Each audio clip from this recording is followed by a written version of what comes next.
Hepatocellular carcinoma, or primary liver cancer, is an aggressive malignancy that often develops in the context of chronic liver disease and cirrhosis. Detected in its earliest stages, surgery and even liver transplantation are the best hopes for long-term survival and cure. On this week's Health Talk, a surgical oncologist with Nuvance Health will provide an overview on his approach to primary liver cancer. So stay tuned for the interesting show. Health Talk is up next.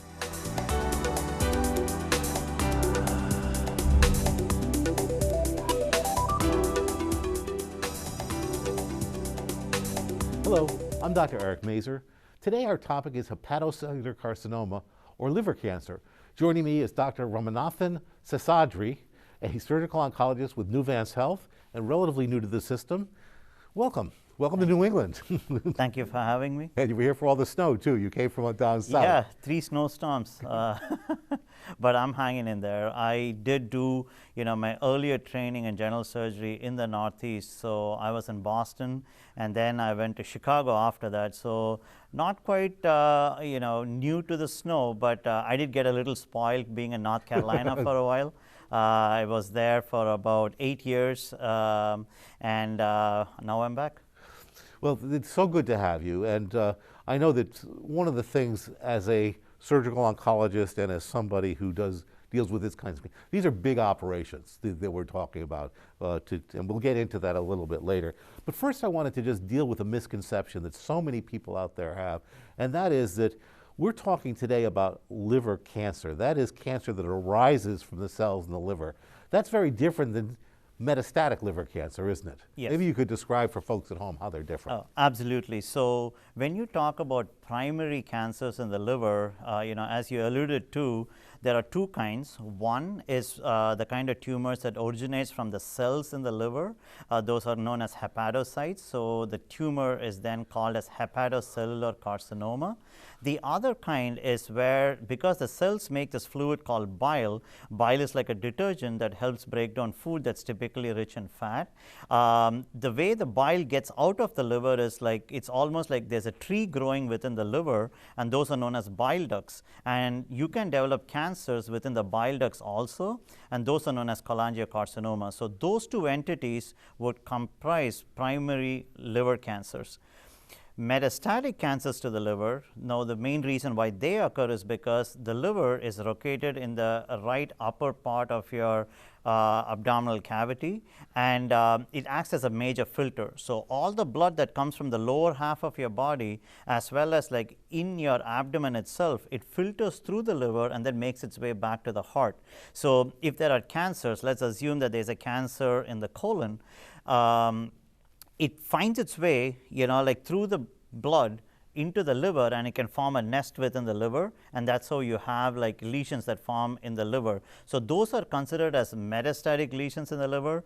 Adrenal gland tumors can do that. There are quite a few, including certain kind of stromal tumors that can also present within the liver. And of course, we treat the cancer based upon the tissue that it came from, Absolutely. Not the tissue that it's in, Yes. although with some caveats. So let's talk about primary liver cancer. There's certainly a whole group of people that are higher risk for that, and those are people I mentioned in the T's with cirrhosis or some sort of chronic liver disease. Mm-hmm. Some of these we have great treatments for now too. So could you sort of go over who are the people at risk for liver cancer? Absolutely. So, any patient who has unfortunately developed chronic liver disease becomes immediately at risk for developing, cancers within the liver. So, the high-risk population are those who have been exposed to a virus known as hepatitis C. That is, a common virus in the United States, but if you look at it worldwide, hepatitis B becomes the primary cause for developing chronic liver disease. The second one is still alcohol consumption. And the third one is consuming meals that are typically fatty in nature. So there is an entity known as fatty liver, and in medical terminology, it is known as non-alcoholic steatohepatitis. And in those cases, the liver by itself does not undergo modification to become cirrhotic as such, but just because of the inherent presence of a large amount of fat, it triggers an inflammatory response and can lead to cancer formation within the liver. So this is really telling us that if we are aware of these conditions, and they're all treatable, hepatitis B, hepatitis C. From a hematologist, I'll mention hemochromatosis, which is a congenital disease where you get too much iron in your liver.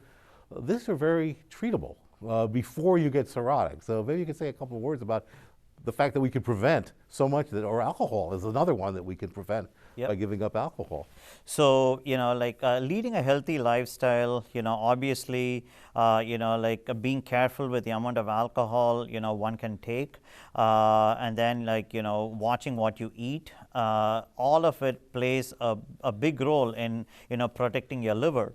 Now, if, however, you do develop a tumor within the liver, again, based on its etiology or exactly why it happened in the first place, there are different treatment modalities that are available.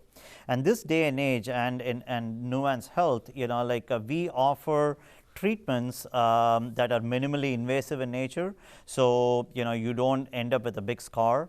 We can do major intra-abdominal surgeries and liver resections through smaller keyhole incisions, and you still have a very good oncologic outcome, which means you don't leave any tumor behind.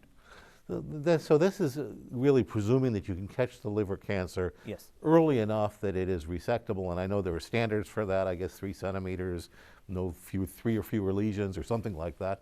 But let me ask you, this is a question that, from my own practice, for the hemochromatosis patients, based on expert opinion, but I don't think based on controlled studies, we ultrasounded our patients every 6 months. Should patients with hepatitis B or hepatitis C or evidence of fatty liver or other, should they be ultrasounded on a regular basis? Is there any data about screening in that higher risk population for liver cancer? It's a very good question, and I think you're absolutely right with using ultrasound, which is a very easy diagnostic modality. It can be done at the bedside, it can be done in any clinical setting, and as long as you have an experienced ultrasonographer or the person who performs the study, you can get a lot of valuable information. Lesions that are typically bigger than 3 centimeters in size, or I would say even bigger than 1 centimeter in size, are picked up fairly well on an ultrasound. And if there's any high degree of suspicion in those patients, we can always do further studies in the form of either a CT scan or an MRI, and those tend to pick up these lesions a lot better. But from a pure screening standpoint, I think once you have been identified as someone who is high risk, I think an ultrasound is definitely a very valuable study. Is there any familial tendency towards hepatocellular carcinoma, any genetic markers that have been identified? Usually not, but there are always certain entities that can cause your liver to get damaged. So, for example, there are some children who are born with this entity known as biliary atresia. There are patients who get this autoimmune disorder known as primary sclerosing cholangitis. Unfortunately, some of those very same entities can eventually lead to certain degree of liver disease, and some patients can develop cancers also. So this common denominator seems to be anything that will cause chronic liver disease puts you at risk for hepatocellular carcinoma or cholangiocarcinoma for that matter. Yes. So tell us a little bit about, if you would, when is the surgical approach acceptable, and when is it no longer too late for a surgical approach? Let me put it that way. So I think diagnosing tumors in the liver at their early stages definitely helps. The one good thing, at least if you talk about hepatocellular carcinoma in general, is that they don't tend to spread to distant parts of the body right away. It's more of a local growth, and they continue to grow within the liver. The other thing is that they are not very symptomatic up front. Very rarely would you have patients coming in with a mirage of symptoms that you can just put a finger on it and say this is hepatocellular carcinoma until proven otherwise. Mostly it's vague abdominal pain, unexpected weight loss. Sometimes people can develop jaundice, lack of appetite, and then you basically show up to your primary care physician with these symptoms, and that's when I think a study like a basic ultrasound can potentially point you in the right direction. As far as like modalities go, I think a multidisciplinary approach, is the way to go about these days when you're tackling cancers, be it in any part of the body. So we have a very robust multidisciplinary team out here at Nuance, and that comprises of medical oncologists, surgical oncologists, gastroenterologists, radiation oncologists, as well as the other important members of the Cancer Institute, which are people who specialize in genetics, nutritionists, and I can't think of anybody else right now. But as you can see, it's a pretty large group. We routinely present these patients, in our case conferences, and we come up with a comprehensive plan. So some tumors, hepatocellular carcinomas, otherwise known as HCC, surgery is the mainstay of treatment. Or if it is something that you can go in and safely remove, that is what you would go after. Now, if patient has developed advanced liver disease to the point where they actually have cirrhosis, doing major liver surgeries in those patients is of high risk. So we have certain other modalities. So for example, there's a modality known as microwave ablation, where it's essentially using the same microwaves that that you have at home to cook your dinner. You basically cook the tumor, right? Pretty much, yeah. So you have a long antenna that looks like a knitting needle. It's connected to a generator that emits microwaves, and then under ultrasound guidance in the operating room, you essentially stick the needle into the center of the tumor, and then you turn the machine on. And it's a well-tested modality. It started off as radio frequency ablation, but the current form of ablation is usually using microwaves. So in those patients, that is what I would allude to. Bigger tumors can be made smaller, so that's where our radiologists and radiation oncologists come into play. So the You sometimes shrink them, yes, and then operate on them after they're shrunken down to a point where they're more resectable? Exactly. You could either ablate at that point, or you could potentially resect if the patient has preserved synthetic function of the liver. We have less than a minute left. Just one other question. You said that the liver cancers tend to stay limited to the liver. Yeah. When is transplantation appropriate? And which patients will tolerate it? Again, we have less than a minute, so it can't be too elaborate an answer. I'll keep it short. So whenever you think about transplant, and since I used to do transplants before, it's truly a gift of life.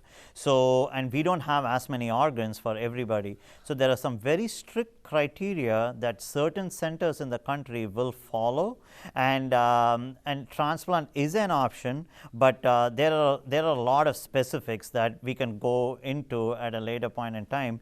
But if you satisfy those criteria, then you do become eligible for a transplant. But it's pretty much like the very last option, because not everybody is eligible for one. Yeah, I'm sure that people like chronic alcohol abusers really would not qualify for it. Anyway, unfortunately, we have run out of time.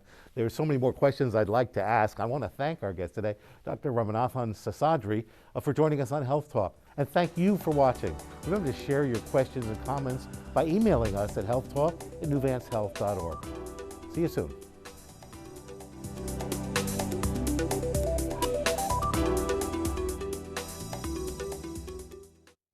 Our fight against coronavirus isn't over. We still have to slow the spread and do our part. Let's wear face masks in public. Stay 6 feet or more from others. Follow state and local guidelines. Wash our hands frequently and stay home when we feel safe. For ourselves, for our loved ones, for our future. Let's move forward together. Learn more at coronavirus.gov. Your blood pressure numbers could change your life.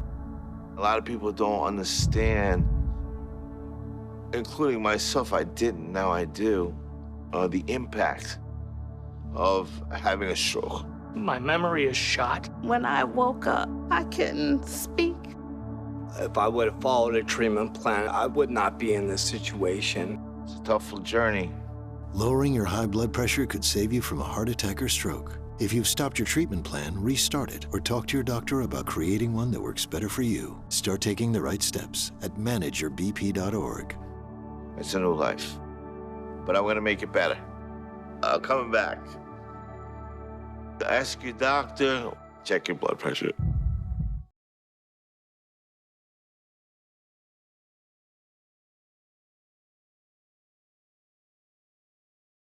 Pancreatic cancer is among the most feared of all malignancies.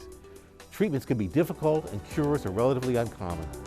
On this week's Health Talk, a surgical oncologist will discuss pancreatic cancer. He'll review current therapies as well as describe new approaches for the future. So stay tuned for an informative show. Health Talk is up next.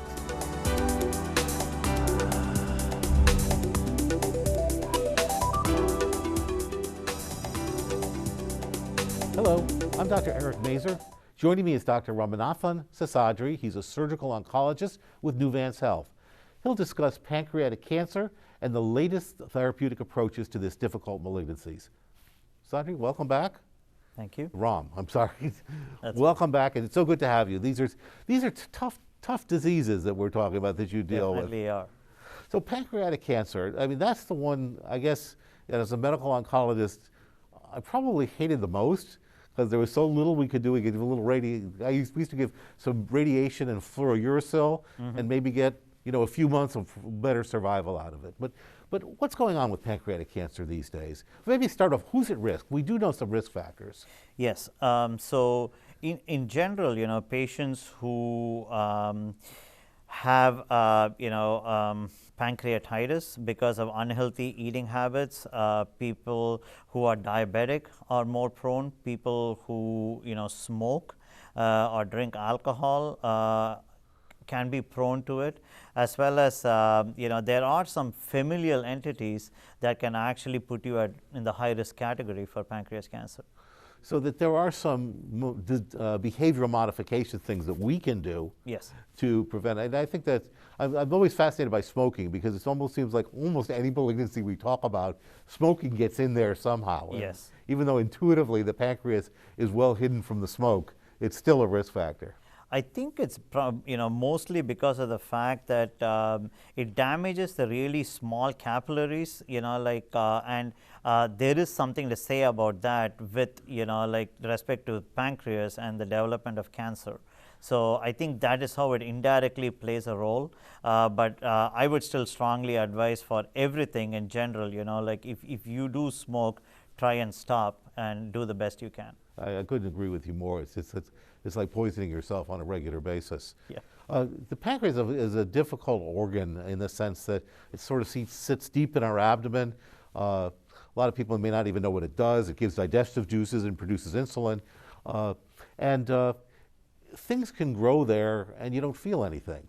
So maybe there's a problem with early detection, isn't there? Sure. Or at least I should say historically, there's been a problem with early detection. Yeah, I mean, because when patients come in complaining of abdominal pain, there's so many other conditions that can mimic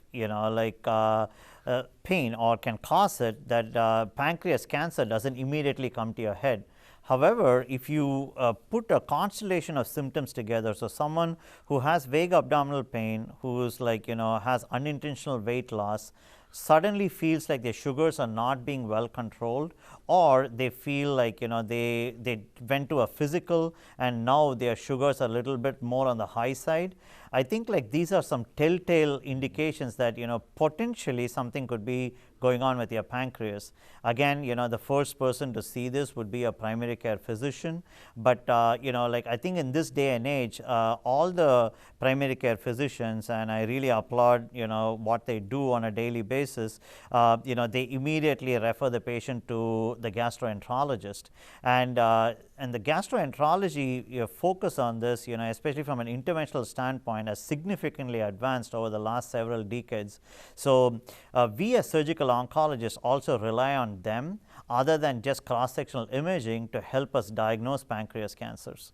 So they can actually do biopsies, can't they, by going down through the mouth? Absolutely. Using the endoscope. So the old days of having to open the abdomen in order to get a piece of the pancreas is is really may not be necessary. Yeah, absolutely not, because just like how you were saying, it's basically a routine endoscopy, except that this particular scope has a small ultrasound built at the end of it. So because the pancreas hides behind the stomach, all they do is are able to get into the stomach, and they can, via the stomach, they can ultrasound the entire pancreas, and if they see anything that is worrisome, they have small needles that they can use to basically get samples of tissue from that area of concern, and then our pathologist is able to look at it under the microscope and hopefully give us a diagnosis.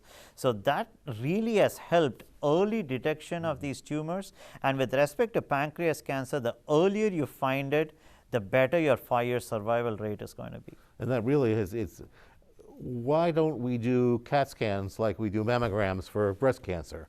You could say a couple of things about that. I think using a CT scan as a screening modality, unless you fall in the high risk group, then you could justify it. But other than that, I think you obviously there's a certain amount of radiation like from a CT scan, and it probably may not be indicated in every patient. I think like there has to be a different modality. One of them is essentially blood tests. I mean, there are certain proteins that these tumors make. Those are known as tumor markers, and there are a couple of them which pertain to tumors growing within the pancreas, or the last portion of the bile duct that also sits within the pancreas. So you could potentially test for those. So I don't think we could make a CAT scan as a mainstay form of screening at this point in time. Yeah, a lot of people don't realize that with a screening test, you often identify abnormalities that are inconsequential. Yes. Yet the fact that you see them on that CAT scan, you're obligated to go through the diagnostic workup of those to make sure that they're not significant. And of course, there's a certain morbidity or side effects of those diagnostic treatments, and there can even be mortality. Yeah. So the screening is much more complex than a lot of people fully understand. Yes. The benefits have to outweigh the downside, and for mammography, they clearly do. CAT scan of the pancreas on everybody, no. But as you said, if you select the high-risk people, perhaps that, and I think they're studying that here at New Vent. Yeah, so Dr. Frank, who is a very a prominent medical oncologist who happens to be at Nuance Health, has a pancreatic screening protocol study, especially for patients with familial pancreatic cancer. So he has been able to identify them as a high-risk group, and they follow a very strict protocol from an imaging standpoint. And I think it's really helped certain patients who have undergone procedures on the pancreas, and that could have easily become a cancer because it was on its way of becoming one. Mm-hmm. And tell me, as a surgical oncologist, when do you get brought into this, and what kind of stuff do you do? So good question. So normally the way it happens is that your gastroenterologist usually ends up the one making the diagnosis, and then they either send the patients to us as surgical oncologists, or they send the patient to medical oncologists. Now the good thing again here is that we believe in a very collaborative multidisciplinary approach. So for the most part it's not just 1 or 2 physicians looking into this, but it's about 15 or 20 of us. So we are able to essentially make very informed decisions which are very much evidence based to see which would be the right pathway to choose. So there are a handful of patients that would benefit with surgery first, and then followed by chemotherapy and or radiation. But then there are also others where if we feel that the tumor is not resectable up front, but it could potentially become resectable, then we would definitely have them see medical oncology first, and the idea would be to give them chemotherapy with the hope of shrinking the tumor so that we don't have to do major vascular resections and reconstructions. We do them from time to time when it's needed, but for the most part, I think again, chemotherapy has also come a long way. Even though it is harsh on the patient's body, but we have integrative medicine, which is an integral part of our Cancer Institute. So a lot of the side effects that patients experience by taking these medications, believe it or not, just simple herbs or food additives which are completely natural can alleviate some of those symptoms. So again, I think it should all be done in a controlled setting. You don't want to go and just start buying things over the counter, but as long as you have someone in a medical subspecialty essentially telling you like this is okay and this is not okay, because we don't want any cross reactions or side effects. I think patients tolerate them better these days. And I think involving integrative medicine in oncology, it's really been the last 15 or 20 years that that's happened. Yes. And that's great, because I think patients used to go outside the system for that kind of support. Yep. And it used to be an either or, and I've seen patients terribly disadvantaged by going just in that direction. Yes. And not taking the conventional therapy along with that. You mentioned surgical resection. That's really the curative treatment for pancreatic cancer, isn't it? Is that if you can't take it out, are there patients that are ever cured by chemotherapy and radiation alone? So, with respect to pancreas cancer, again, just like liver cancers, there are basically two forms of cells in the pancreas. What you mentioned early on, the ones that make the digestive juices, and then the ones that make the hormones. So the ones that make the hormones, typically if you are able to identify them and you resect them, then they usually don't come back. And so you can almost say that you have potentially cured the patient of that particular disease process. But unfortunately, with respect to pancreatic cancer as such, definitely surgery is the mainstay treatment, because that's when you basically dial the clock back all the way to the point where they had no disease. But these patients, you have to keep a very close eye on them, because unfortunately there is a pretty significant group where the cancer comes back. So that's why it's multimodality. So from a surgical standpoint, because the pancreas is a thin, long organ, it goes all the way from the right side of the body to the left. The location is key. So tumors on the right side of the body require a much bigger resection because of the location, the fact that it shares the blood supply with a portion of the intestine known as the duodenum. So that's the conventional Whipple procedure that a lot of people have heard of, as opposed to tumors on the left side, where you can get away by removing just that portion of the pancreas, or that portion and another organ known as the spleen, which sits on the left side of the body. That's a little less morbid. The recovery is fairly quick. As opposed to tumors on the right side for patients who undergo a Whipple procedure. And these days, they are also being done minimally invasive. I think patient choice is very important. Not every patient can be, operated on using the robot or doing laparoscopy. But, if they are a good candidate, I think it definitely makes sense to do it that way. Okay, well, that's really very interesting. And I know that there are some chemotherapeutic agents on the horizon, of the ROS oncogene inhibitors. Does that sound familiar? Anyway, I know that that's one of the big things in pancreatic cancer from a medical oncology standpoint. Right, and I also believe that there are a lot of studies going on with respect to immunotherapy also. I did forget to mention there is one other treatment. We're just about out of time, so. Okay, it's called as irreversible electroporation. So, or otherwise known as IRE. It's a technology, where you basically, are able to pass a few of these needles that look like antennas, and you pass electricity in that region. These are for tumors that cannot be removed completely surgically because they wrap around blood vessels, and you try and kill the vessels using the antenna and the electricity in that region. I'm really simplifying it. There's a lot more technology that goes into it, but yet another modality available. So there are clearly things that are happening in this Yes. area that we have to keep our eye on, and things are happening so rapidly in oncology, and unfortunately we've more than run out of time. I want to thank our guest, Dr. Ramanathan Seshadri, for joining us on Health Talk today, and thank you for watching. Remember to share your questions and comments by emailing us at healthtalk@nuvancehealth.org.